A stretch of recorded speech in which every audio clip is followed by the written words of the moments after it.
Kaya mo yan. Ha? Paano? Yung ano na lang, sabi na sira, ano ba ano mo lang, gapang mo na lang.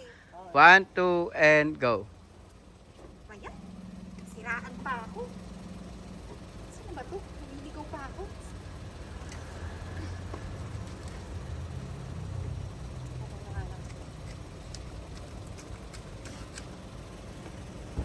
Ay.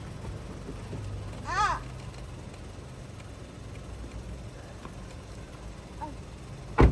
Friends? Magtatanong sana ako, naliligaw ako eh. May nagpa-deliver kasi. Pa-deliver? Nag-deliver ka na lang ngayon ng pagkain? Grab food ka na lang. Ano bang gusto mong ipamukha sa akin? Na naghihirap na ako. Excuse me, kaya ko mag-isa. Kaya kong tumayo sa sarili kong paa. Di ka tulad mo, umasa lang sa nanay ko, kaya nasa iyo na yung lahat. Alam mo, Miss Eden, wala naman akong problema sa trabaho mo kasi marangal naman po yung pag-deliver ng pagkain, mga grab rider tulad nyo. Ang di ko lang talaga maisip is yung ugali nyo. Imbis na ikaw na talaga yung nasa posisyon ko ngayon, pero ano mo, mas pinili mo yung ganyan dahil sa ugali mo. Sana naman di ba hindi ako ganito ngayon. Pinalayas ako ng nanay ko ng dahil sa'yo. Hindi ka pinalayas ng dahil sa akin, pinalayas ka ng dahil sa sarili mong ginawa. Nagnanakaw ka. Tapos saan mo dinadala yung pera? Oh, ngayon wala na. Pinunta mo lahat sa mga luho mo, sa mga kaibigan mo.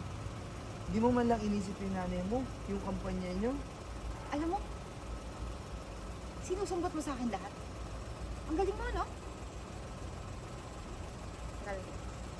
Sige na, ang dami pa sinasabi. Harap mo na. Ay, ang dami pa sinasabi. Nasabi yung ginto. Ang galing mo rin, no? Taas mo na magsalita. Tatanong lang naman sana ako kung nasan tong 18A. 18A Sampaguita Street. Ituturo ko ba direct? Doon. Yung bahay ko. Nandun yung anak ko. Siya, para sa kanya yan. Kaya. Bayad na yan, ha? 1, 2, and go. Dami mong sinasabi, magtatanong lang ako.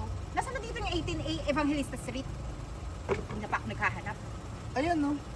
Yan, yung bahay na yan. Bahay ko. Baka pinadeliver ng anak ko kasi nagugutom na siya. Mukhang bayad na rin yan eh. Paid na to, di ba? Kasi hindi ko naman sila binibigyan ng pera. Laging pa nag-online delivery yun. Laging bayad na. Sige na, Miss Eden. Sana naman maging maayos na yung ugali mo.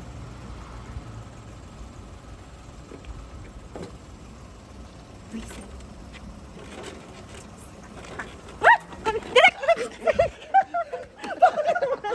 Bakit?